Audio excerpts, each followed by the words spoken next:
우리 오늘 함께 살펴볼 하나님의 말씀은 이사야 46장 1절부터 10절까지의 말씀입니다. 이사야 46장 1절부터 10절까지의 말씀으로 제가 봉독하겠습니다. 벨은 엎드러졌고 느보는 구부러졌도다. 그들의 우상들은 짐승과 가축에게 실렸으니 너희가 떠매고 다니던 그것들이 피곤한 짐승의 무거운 짐이 되었도다. 그들은 구부러졌고 그들은 일제히 엎드러졌으므로 그 짐을 구하여 내지 못하고 자기들도 잡혀갔느니라. 야곱의 집이여, 이스라엘 집에 남은 모든 자여, 내게 들을지어다. 배에서 태어남으로부터 내게 안겼고 태에서 남으로부터 내게 업힌 너희여, 너희가 노년에 이르기까지 내가 그리하겠고 백발이 되기까지 내가 너희를 품을 것이라. 내가 지었은즉 내가 업을 것이요 내가 품고 구하여 내리라. 너희가 나를 누구에게 비기며 누구와 짝하며 누구와 비교하여 서로 같다 하겠느냐. 사람들이 주머니에서 금을 쏟아내며 은을 저울에 달아 도금장이에게 주고 그것으로 신을 만들게 하고 그것에게 엎드려 경배하며 그것을 들어 어깨에 메어다가 그의 처소에 두면 그것이 서 있고 거기에서 능히 움직이지 못하며 그에게 부르짖어도 능히 응답하지 못하며 고난에서 구하여 내지도 못하느니라. 너희 패역한 자들아, 이 일을 기억하고 장부가 되라. 이 일을 마음에 두라. 너희는 옛적 일을 기억하라. 나는 하나님이라. 나 외에 다른 이가 없느니라. 나는 하나님이라. 나 같은 이가 없느니라. 내가 시초부터 종말을 알리며 아직 이루지 아니한 일을 옛적부터 보이고 이르기를 나의 뜻이 설 것이니 내가 나의 모든 기뻐하는 것을 이루리라 하였노라. 아멘.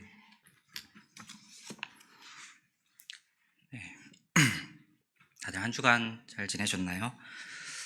벌써 한 해의 마지막인 12월이 되었습니다. 무엇이든 마무리를 잘하는 것이 중요하죠. 어떤 것의 마지막이라는 것은 생각할 것이 참 많이 있는 것 같습니다. 올 한 해를 시작하면서 어떤 계획을 세웠었는지 돌아보고 또 지금까지 지나온 모든 과정들이 잘 이루어졌는지 살피는 일은 분명 더 나은 내년을 계획하는 일에 도움이 될 것입니다. 올 한 해도 정말 많은 일이 있었습니다. 참 힘들고 어려운 시간들이 계속되고 있지만 하나님께서 올 한 해 시작할 때 여러분 마음 가운데 주신 생각과 계획들을 성실하게 이루어가고 계심을 믿습니다. 저 역시도 올 한 해를 시작하면서 하나님께서 주신 마음이 있었습니다. 타국에서 아이들을 키우면서 또한 올해 초에 이제 셋째 임신에 대한 소식을 듣고 나서 아이들을 어떻게 하면 잘 양육할 수 있을까, 어떻게 하나님의 자녀로 잘 성장하게 도울 수 있을까 고민하기 시작했습니다. 참 시간이 빠른 것 같습니다. 처음 이곳에서 부교역자로 사역을 시작했던 때가 엊그제 같은데 그게 벌써 이제 10여 년이 다 되어 갑니다. 또 첫째를 낳고 선교를 준비한다고 했을 때가 어제 같은데 벌써 새 아이의 아빠가 되었습니다. 저같이 영유 아이를 키우고 계신 분들이나 청소년기를 지나는 아이들을 키우고 계신 분들은 비슷한 고민을 하고 계실 것 같습니다. 혹은 손주들이 이 나이대를 지나고 있다면 내가 키워놓은 자식들이 또 그 자식을 어떻게 키우고 있나 궁금해서 나의 양육에 대해서 또 생각해 보셨을 것입니다. 아이들이 건강하게 성장해 사회의 한 구성원으로 다른 사람과 잘 살 수 있는 힘을 과연 나는 키워주었는가? 바른 신앙을 갖고 하나님을 예배하며 살도록 잘 양육하였는가? 한 번쯤 돌아보셨을 것입니다. 자녀를 양육하는 일은 정말 쉽지 않은 것 같습니다. 저희 둘째가 이제 32개월 정도 되었는데요. 정말 지독하게 말을 안 듣습니다. 얼마 전 이 차이나는 클래스라는 어떤 프로그램을 보았는데요. 거기 아이들을 훈육에 대한 내용이 나왔습니다. 아이들을 훈육하고 생활 지도를 할 때 노여움과 짜증은 빼고 하라고 이제 가르쳐 주었습니다. 하지만 다들 겪어보셨겠지만 이게 정말 쉬운 일이 아닙니다. 한 가지 예로 아이들이 소파에서 이제 뛰는 경우가 있습니다. 이럴 때는 생활 지도가 필요하죠. 이럴 때 보통 어떻게 하시나요? 저는 이렇게 합니다. 먼저 그 아이들의 마음을 이제 살펴주고 너희들 뛰어놀고 싶구나. 하지만 소파는 편하게 앉아서 쉬는 곳이지 뛰면 안 되는 거야. 내려와서 하자. 이렇게 아주 친절하게 알려줍니다. 그러면 아이들이 어떻게 하나요? 네, 아빠, 저희들이 잘못했습니다. 다시는 안 그럴게요. 그렇게 하나요? 아니지요. 몇 초 뒤에 다시 뛰기 시작합니다. 그러면 이제 제 목소리가 높아지죠. 아빠가 얘기했는데 이거 하면 안 된다고 했지? 이 노여움과 짜증을 이제 빼보려고 하지만 저도 모르게 목소리가 커지고 이제 화가 나기 시작합니다. 아이들의 같은 행동이 계속되면 결국 스스로 폭발해서 소리를 지르고 때로는 엉덩이를 때리기도 하고, 그러면 아이들은 겁먹고 울기 시작합니다. 그리고 잘못했다고 하죠. 그럼 그제서야 이제 그 모습을 보고 나서야 저도 내가 또 참지 못했구나, 또 자책하게 되고 아이들에게 미안해집니다. 하지만 아이들은 다음날 또 소파에서 뛰고 있죠. 이 모습을 보면서 진짜 또 하면서 한숨을 쉬게 됩니다. 아이들은 왜 이렇게 여러 번 이야기해줘도 잊어버리고 듣지 않을까요? 우리가 어떤 것을 습득하기 위해서는 이해하고 이제 기억하고 그것이 행동으로 나오기까지 수많은 시행착오와 시간이 필요하기 때문입니다. 아이들은 마치 어제는 무슨 일이 있었냐는 듯이 매일매일이 새날인 것처럼 행동합니다. 이런 아이들을 대할 때 엊그제도 그랬고 어제도 그랬지만 마치 오늘 처음 소파에서 뛰는 것을 발견한 것처럼 이렇게 대해줘야 된다고 하는데, 이게 이론은 쉽지만 참 어려운 일입니다. 저는 매일같이 이런 일을 겪어가면서 하나님과 우리 사람의 관계도 이렇지 않은가 생각해 보게 되었습니다. 그리고 두 가지를 깨닫게 되었는데요. 먼저는 하나님 앞에서 나 자신을 생각해 보니 나 자신이 바로 저 소파를 뛰고 있는 아이와 같지 않은가 하는 깨달음이었습니다. 도대체 뭐가 잘못되었는지도 모르고 그저 나 자신만 생각하면서 살아가는 모습들, 하나님의 반복된 경고에도 도무지 변하지 않는 매일같이 죄를 반복해서 짓고 있는 모습은 결국 나는 죄인이구나 하는 깨달음을 주었습니다. 그리고 다른 하나는 완벽한 부모이신 하나님 아버지를 생각해 보게 된 것입니다. 1000번이고 10,000번이고 계속해서 내 마음대로 행동하고 잘못하고 있음에도 또 기다려주시고 품어주시는 하나님을 말입니다. 오늘 읽은 3절 4절에 보면 이방의 우상들과 하나님을 비교하면서 이사야 선지자가 이렇게 말합니다. 야곱의 집이여 이스라엘 집에 남은 모든 자여 내게 들을지어다. 배에서 태어남으로부터 내게 안겼고 태에서 남으로부터 내게 업힌 너희여, 너희가 노년에 이르기까지 그리하겠고 백발이 되기까지 내가 너희를 품을 것이라. 내가 지었은즉 내가 업을 것이요 내가 품고 구하여 내리라. 이렇게 하나님께서는 우리가 태어날 때부터 그리고 노년에 이르기까지 백발이 되기까지 품어주시는 분입니다. 그런데 하나님께서는 그 자녀들을 사랑하시기 때문에 그들이 잘못된 길로 가는 것을 그냥 두시지 않습니다. 특별히 우상 숭배와 같은 죄악에 빠져 있을 때 하나님께서는 자기 자녀들이 올바른 길로 갈 수 있도록 계속해서 경고하시지요. 하나님께서는 이스라엘 백성들에게 수많은 선지자를 보내주셨습니다. 계속 경고하셨고 그래도 듣지 않자 이제 그들을 치시게 됩니다. 오늘 저희가 읽은 말씀은 이사야 46장인데요. 이 말씀의 배경을 잠깐 살펴보려고 합니다. 이사야서를 읽으실 때 한 가지 기억하시면 좋은 것이 이사야 39장과 이 40장 사이에는 큰 시간적 간극이 있다는 것입니다. 1장부터 39장까지는 이사야가 살던 그 시대를 경고하면서 쓰여졌다면 40장부터 마지막까지는 이사야가 죽고 난 뒤 약 150년 후의 일들에 대해서 기록하고 있습니다. 이사야 선지자는 이스라엘 백성들이 하나님을 버리고 우상을 숭배하자 이제 하나님의 심판이 있을 것을 예언했지요. 그리고 그 심판은 이 바벨론이라는 이사야 당시에는 작아 보이는 나라를 도구 삼아 일어날 것이라고 했습니다. 하지만 이런 멸망에 대한 예언은 결코 그 당시에 환영받지 못했습니다. 이스라엘 백성들은 자신들은 선택받았고 따라서 절대 안전하다고 생각했기 때문에 하나님이 우리에게 노를 바라신다, 그런 참 선지자의 외침에 이제 귀를 틀어 막았습니다.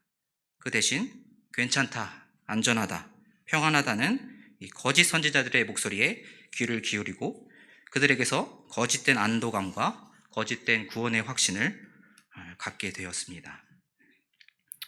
자기 백성들이 계속해서 말을 듣지 않자 하나님은 오래 참으시는 데서 한 단계 나아가시게 되는데, 그것은 바로 이스라엘을 치신 것입니다. 하지만 우리가 기억해야 할 것은 징계나 고난 자체가 하나님의 목적이 아니라는 것입니다. 하나님은 이스라엘 백성들이 내가 이렇게 해서라도 너희를 깨닫고 돌아오게 하겠다는 그런 마음을 읽었어야 했습니다. 하지만 결국 듣지 않았고 바벨론을 일으켜서 이스라엘을 치십니다. 하나님의 임재가 있다는 성전은 회파되었고 많은 이들이 바벨론의 포로로 잡혀갔습니다. 오늘 저희가 함께 읽은 이사야 46장은 바로 바벨론의 포로로 끌려간 사람들, 그리고 그들에게서 태어난 자녀들을 향한 하나님의 말씀입니다. 한번 여러분이 바벨론의 포로로 끌려간 당사자이거나 바벨론에서 태어나 포로 생활을 하고 있다고 생각해 보십시오.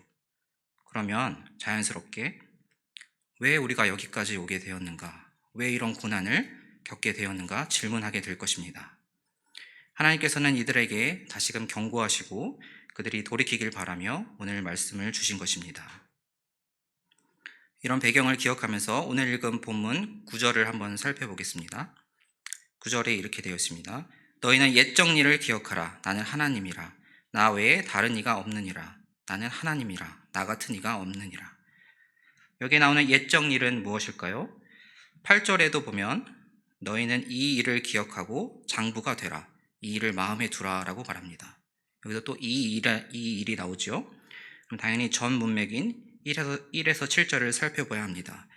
1에서 7절까지는 이사야 선지자가 바벨론의 우상인 벨과 느보를 하나님과 비교하며 하나님께서 어떤 일을 하셨는지, 이 옛적 일은 바로 이스라엘 백성들이 하나님을 버렸을 때 어떤 일이 일어났는지를 이제 알려주는 것입니다. 이사야 선지자가 살아서 활동할 때는 이스라엘 사람들이 가나안의 신인 바알과 아세라를 섬겼습니다. 그때도 이사야는 계속 경고했지요. 그런데 이제 포로로 이제 끌려오게 된 것이지요. 하지만 그곳에서도 바벨론의 신인 벨과 느보를 섬기자 하나님께서는 다시 경고를 하고 계신 것입니다. 이 바벨론이란 나라는 큰 나라였습니다. 역사가 헤로도토스는 이 바벨론을 가리켜 다른 어떤 도시보다도 아름답게 정비된 도시라고 칭송을 합니다. 성경의 다니엘 역시도 바벨론은 가장 크고 아름다운 도시라고 말하기도 했습니다. 이스라엘 사람들이 포로로 끌려가 이 바벨론의 화려한 모습을 보자 자신들이 예루살렘에서 경험했던 것이 초라하게 느껴지기 시작했습니다. 그러면서 바벨론 사람들이 섬기는 벨과 느보가 어쩌면 하나님보다 더 위대한 것 아닐까? 그렇다면 우리도 이곳에서 부와 지혜를 준다는 저 신을 한번 섬겨보자 라고 생각하기 시작했고, 가랑비에 옷 젖는 줄 모르듯이 하나둘 우상숭배에 빠져들기 시작했습니다. 이사야 선지자는 우상과 하나님을 비교하면서 하나님이 어떤 분인지 이야기합니다. 6에서 7절을 보시면 사람들이 주머니에서 금을 쏟아내며 은을 저울에 달아 도금장에게 주고 그것으로 신을 만들게 하고 그것에게 엎드려 경배하며 그것을 들어 어깨에 메어다가 그의 처소에 두면 그것이 서 있고 거기에서 능히 움직이지 못하며 고난에서 구하여 내지도 못하느니라 라고 말합니다. 우상은 무엇입니까? 우상은 그저 사람이 만든 것입니다. 입이 있어도 말하지 못하고 귀가 있어도 듣지 못하며 그리고 걷지도 못하고 또 손이 있어도 만지지 못하고 목구멍으로 소리도 내지 못하는 것입니다. 이 이사야서를 읽다 보면 이 우상에 대한 이야기가 정말 많이 나옵니다. 이사야는 우상을 만드는 재료에 대한 이야기도 하고 있는데요. 대표적으로 우상을 만드는 재료가 나무였습니다. 이 나무를 한번 생각해 보십시오. 나무에게 햇빛을 주고 비를 내려주시는 분이 누구십니까? 바로 하나님이시죠. 하나님께서 말씀으로 창조하셨고 또 그것이 살아갈 수 있도록 환경도 마련해 주셨으면 당연히 창조자이신 하나님을 섬기고 예배해야 하는데 그저 피조물의 하나인 한 조각을 가지고 그것을 조각을 하고는 그것에 의미를 부여해서 그것을 섬기고 있는 것이지요. 이사야 선지자는 나무의 쓰임에 대해서도 말하는데요. 사람들이 나무로 무엇을 합니까? 몸을 따뜻하게 하기 위해 불을 피우거나 음식을 만들 때 땔감으로 씁니다. 하지만 같은 나무로 신이라고 하면서 우상도 만드는구나 하고 하면서 이렇게 비꼬아 말합니다. 제가 합신에서 공부할 때 이승구 교수님이 인간론을 가르쳐 주셨는데요. 수업 시간 제일 처음에 하신 일이 무엇인가 하면 칠판에 그림을 그리시는 일입니다. 이 둥그런 원을 하나는 위에 그리고 하나는 밑에 이렇게 그리십니다. 그리고 그 중간에 이렇게 선을 하나 딱 이제 그으시죠. 이게 무슨 의미일까요? 바로 창조자이신 하나님과 그 피조물 사이에는 절대로 넘을 수 없는 선이 있다라는 것을 확실하게 하고 인간에 대한 이제 수업을 시작하신 것입니다. 사람들은 창조주이신 하나님을 마땅히 경배해야 합니다. 그리고 창조주이신 하나님과 그 인간 사이에는 넘어갈 수 없는 선이 있는 것이지요. 인간이 만든 어떤 것이든지 그것이 아주 선하고 아름답고 아주 귀한 것일지라도 결코 하나님과 견주거나 비교할 수 없는 것입니다. 야고보서에는 이런 말씀이 있습니다. 온갖 좋은 은사와 온전한 선물이 다 위로부터 빛들의 아버지께로부터 내려오나니 그는 변함도 없고 회전하는 그림자도 없으시다라고 말입니다. 사람들은 피조물인 자신들이 마땅히 경배해야 하는 그 하나님의 자리에서 하나님을 끄집어내리고 자신들이 원하는 것을 이루어줄 우상을 만들고 하나님 자리에 올려놓는 것입니다. 결국 자신이 만든 것이기 때문에 자신이 하나님 자리에 앉는 것과 다를 바가 없습니다. 왕이신 하나님의 통치를 거절하고 그 자리를 꿰차는 일은 바로 반역이지요. 그리고 반역은 하나님이 가장 싫어하시는 일입니다. 왜냐하면 하나님의 하나님 되심을 인정하지 않는 일이기 때문이지요.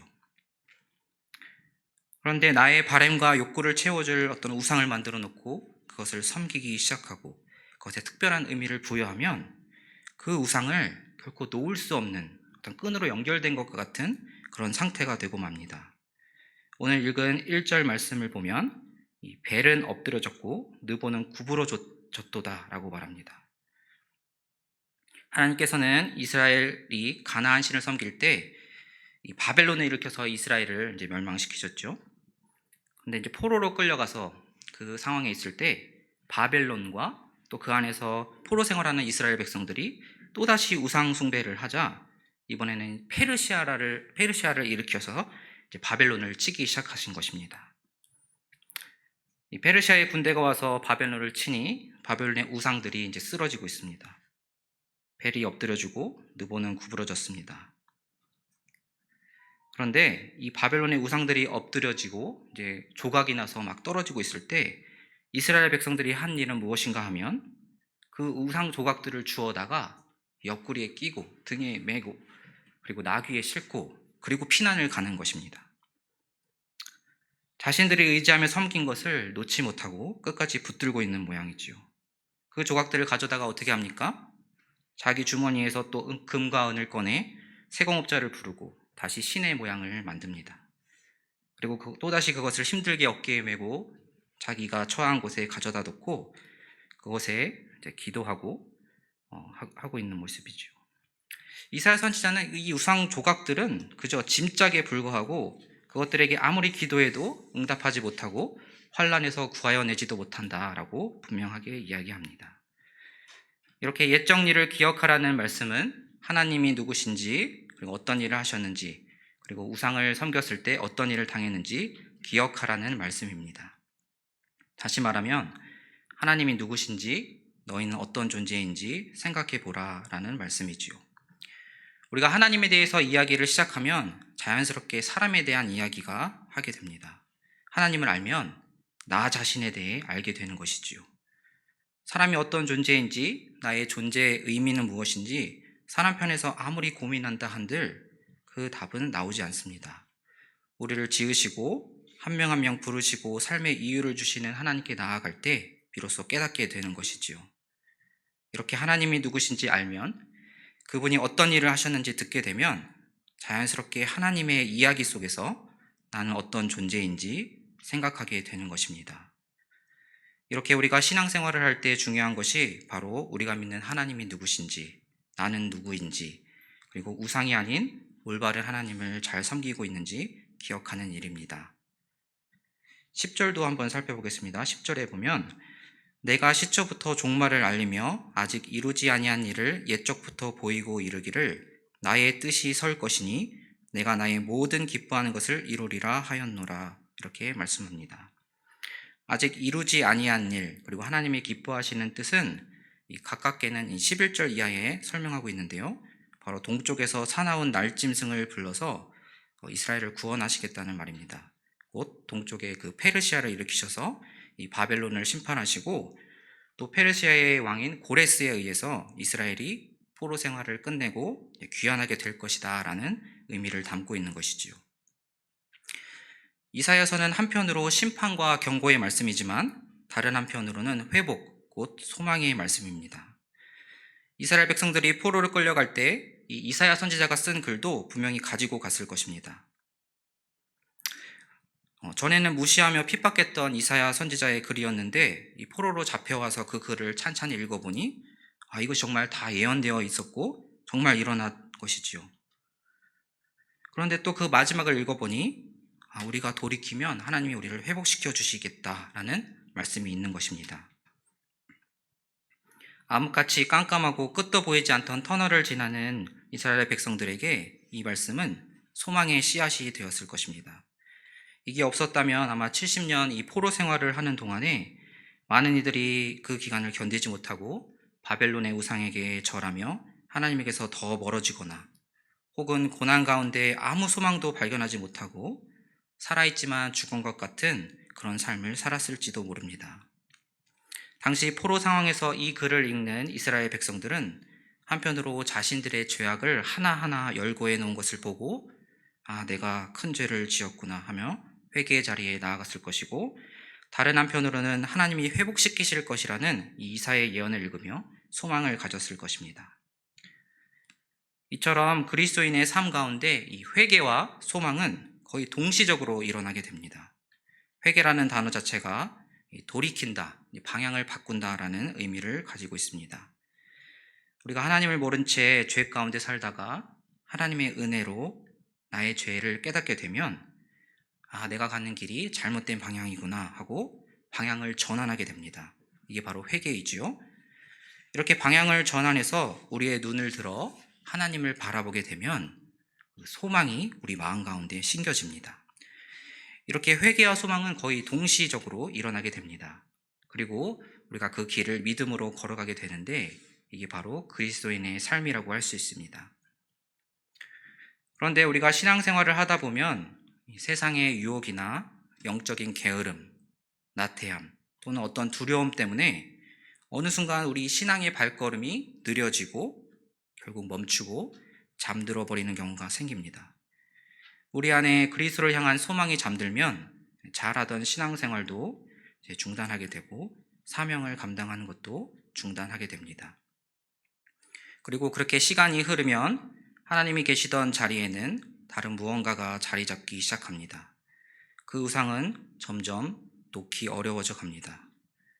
그리고 후에 죄인 줄 깨닫고 하나님을 의지하면서 그 우상을 깨트려 부술지라도 때로는 그 우상 조각을 나도 모르게 집어들고 또다시 나의 바램과 욕망을 담아 교묘하게 다른 모양으로 바꾸어 섬기기도 합니다.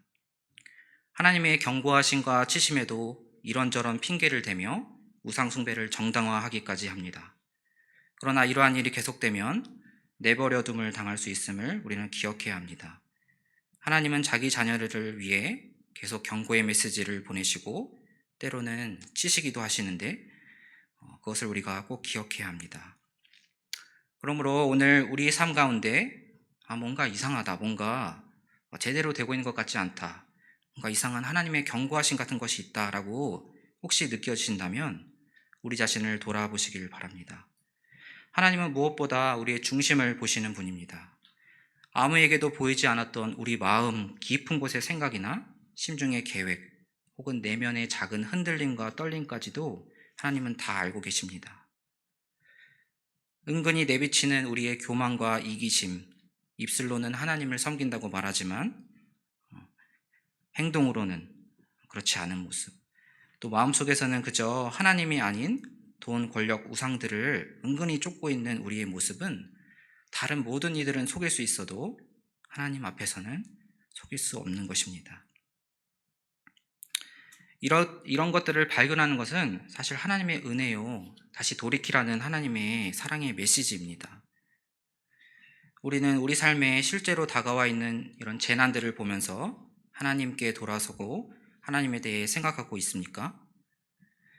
우리는 결코 자주 독립적인 그런 피조물이 아닙니다. 우리는 하나님의 형상에 의해서, 하나님에 의해, 하나님을 위해 만들어진 존재입니다. 세상이 이렇게 어려운 가운데 있는 이유는 우리가 하나님에 대해, 그리고 우리 자신에 대해 잘 모르기 때문입니다. 하나님의 축복을 받지 않는 한 결코 성공할 수도, 행복할 수도, 진정으로 번영할 수도 없다는 사실을 우리가 모르기 때문입니다. 그것을 모른 채 그저 우리가 당면한 문제들을 어떻게 해서는 해결해 보려고, 때로는 경제적으로, 정치적으로, 사회적으로, 교육적으로, 또 여러 가지 방법으로 해결해 보려고 애쓰고 있는 것이지요.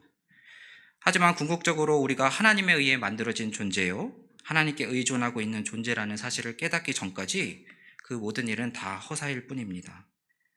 그러므로 만일 여러분의 삶에 하나님의 어떤 치심이 있다면 자기 마음의 동기와 숨은 뜻을 하나님 앞에서 점검하고 돌이킬 기회로 삼으시길 바랍니다. 또 한 가지 살펴볼 것은 하나님의 뜻이 반드시 이루어진다는 것입니다. 10절에 보면 나의 뜻이 설 것이니 내가 나의 모든 기뻐하는 것을 이루리라. 또 11절에도 내가 말하였은즉 반드시 이룰 것이요 계획하였은즉 반드시 시행하리라. 이렇게 나타납니다. 하나님께서는 계획하신 것, 말씀하신 것을 반드시 실행하는 분입니다. 이 글을 읽는 독자들이 처한 상황을 생각해 보면 정말 암울합니다. 하지만 이런 상황 속에서 하나님께서는 그 누구도 생각하지 못한 방법으로 이스라엘을 구원할 방법을 생각하고 계셨고 그 기쁘신 뜻을 이루어가고 계셨습니다. 저희 가족은 선교훈련을 마치고 이제 레바논에서 2년 정도 사역을 진행했습니다. 그리고 잠시 셋째 출산 때문에 한국에 들어와 있습니다. 2년은 짧다면 참 짧은 시간이지만 이 짧은 기간 동안 레바논에는 상당히 많은 일들이 있었습니다. 저희가 레바논에 들어간 지 한 달 정도 되었을 때 정부를 상대로 전국적인 시위가 일어났습니다. 경제난에 사람들이 못 이기고 거리로 쏟아져 나와 도로를 점거하고 타이어를 불태우며 시위를 시작했습니다. 얼마 뒤 코로나 바이러스로 인해 전국이 또다시 봉쇄되었고 또다시 얼마 뒤에는 베이루트 항구에 폭발 사고가 일어났습니다. 레바논의 인구의 4분의 1은 난민과 이주 노동자들입니다. 경제적 어려움은 점점 심해져 갔고 지금은 전체 인구의 절반 이상이 극빈층으로 살아가고 있습니다. 저희가 한국에 나오기 전에는 그 마지막에는 하루의 절반 이상이 전기가 들어오지 않았습니다. 또 기름값이 오른다는 소식에 주유소들이 다 문을 닫고 기름이 올리면 팔려고 주유소 문을 꼭꼭 닫았습니다. 결국 차량을 운행할 수 없는 상황에 이르기도 했습니다. 의약품, 생필품은 구하기가 어려워졌고 날이 갈수록 힘들어져 갔습니다. 사람들은 시간이 지날수록 자기들이 죽는 것은 코로나 때문이 아니라 이 경제 때문이라고 하면서 더욱더 시위를 더욱더 과격하게 시작했습니다. 아무런 소망도 보이지 않는 상황이 계속해서 이어진 것이지요. 그때 저는 오늘 읽은 이사야 46장을 읽게 되었고 그 말씀을 몇몇 교회의 성도들과 나누기도 했습니다. 하나님께서는 이런 상황 속에서도 내가 너희를 그래도 품고 있다, 너희를 업고 있다, 나의 계획이 그래도 세워져 가고 있다 라고 말씀하시는 것 같았습니다. 그리고 하나님께서는 그 기뻐하시는 뜻이 이루어져 가고 있음을 제 눈을 열어 보게 하셨습니다. 레바논의 교회들은 어려운 상황을 불평하고 누군가를 원망하기보다 자기 자신을 돌아보기 시작했습니다. 그저 나 자신, 우리 교회만 생각하던 이들이 이제 마음을 열어 어려운 사람들을 찾고 또 돕기 시작했습니다. 난민과 이주 노동자들, 또 폭발 피해를 입은 이들을 위해 그들을 찾아가고 그들을 도왔습니다. 또 교회의 장소를 코로나로 고통받는 이들을 위해 내주기까지 했습니다. 무슬림들은 같은 종교도 아닌데 자신들을 돕는 이 그리스도인들을 보고 하나님께 돌아오기 시작했고 교회 예배에도 나오기 시작했습니다. 하나님께서는 이렇게 하나님이 기뻐하시는 방식으로 그 일을 이루어가고 계십니다. 우리가 처한 상황이 모두 다 다르고 하나님께서 우리 각자를 인도하시는 방식은 너무나 다양합니다. 하지만 분명한 사실 하나는 예전이나 지금이나 하나님께서는 우리 그리스도인들을 섭리적으로 인도하며 우리를 통해 하나님의 기쁘신 뜻을 이루어가고 계신다는 사실입니다. 말씀을 좀 정리하겠습니다. 오늘 저희는 자기 자녀들이 돌이킬 수 있도록 하나님의 경고하시는 그런 말씀을 들었습니다. 이런 경고는 구약의 어느 한 시대에 국한된 것이 아니었습니다. 하나님은 수많은 선지자를 보내셨는데 모세부터 예수님에게 이르기까지 또 예수님 이후에도 또 많은 사람들을 통해서 돌아올 것을 촉구하셨습니다. 바울 역시도 이 데살로니가 교회 성도들이 한때 우상을 숭배했던 것을 지적하고 있습니다. 하지만 이들이 우상을 버리고 하나님께로 돌아오고 살아계시고 참되신 하나님을 섬기며 또 그리스도에 대한 참 소망을 가졌음을 보고 데살로니가 교회 성도들을 칭찬하기도 했습니다. 여러분은 우상을 버리고 하나님께 돌아서서 참되신 하나님을 섬기고 또 그리스도를 향한 참 소망을 계속 붙들고 계십니까? 오늘날 우리가 알고 있는 우상은 예전처럼 나무나 금이나 이런 것들로 만든 형태가 아닌 더욱 교묘한 형태로 우리 삶 속에 자리 잡아 우리의 마음을 빼앗고 있습니다. 이건 어쩌면 우상은 아니야 라고 우리 자신을 속이고 있는지도 모릅니다. 그러나 한번 점검해 보십시오. 우리가 가장 많은 시간을 들이고 마음을 쏟고 있는 것은 무엇입니까? 혹시 나의 발행과 욕구를 은근하게 담아서 그것을 하나님 자리에 올려놓고 계시지는 않습니까? 오늘 이사야의 말씀을 잘 기억하십시오. 하나님을 기억하십시오. 하나님께서 우리를 위해 하신 큰 일을 기억하십시오. 그리고 끊임없이 자기 자신을 돌아보며 죄에서 돌이키십시오. 어려운 시기입니다. 하지만 이런 어려움은 한편으로 하나님의 은혜요, 기회이기도 합니다. 우리 안에 교묘히 숨어있는 우상들, 영적인 나태함, 무력감, 게으름 등이 어디서 시작되고 있는지, 또 계속해서 반복해서 하나님 대신 붙들고 어깨에 짊어지고 옆구리에 끼고 내려놓지 않고 있는 것이 무엇인지 찾아낼 수 있는 기회이기도 합니다. 또한 그 우상들을 내려놓고 하나님의 하나님 되심을 인정하며 그리스도인의 소망 안에서 그렇게 살아가는 연습을 하는 한 단계 더 성숙할 수 있는 기회이기도 합니다. 이 힘든 시기가 우리 다니엘 새시대 교회 모든 성도들이 한 단계 성숙해져가는 기회가 되길 소망합니다. 마지막으로 한 글을 나누고 마치려고 하는데요. 제목은 모래 위의 발자국이라는 어떤 시인데요. 그 내용을 잠깐 제가 나누겠습니다. 어느 날 밤 한 사람이 주님과 함께 바닷가를 거니는 꿈을 꾸었습니다. 바닷가의 모래 위에는 두 쌍의 발자국이 있었습니다. 한 쌍은 이 사람의 것이고 다른 한 쌍은 바로 주님의 것이었습니다. 이 발자국은 이 사람이 걸어온 인생길이었지요. 그가 그 인생길을 돌이켜보니 이상한 것을 하나 발견했습니다.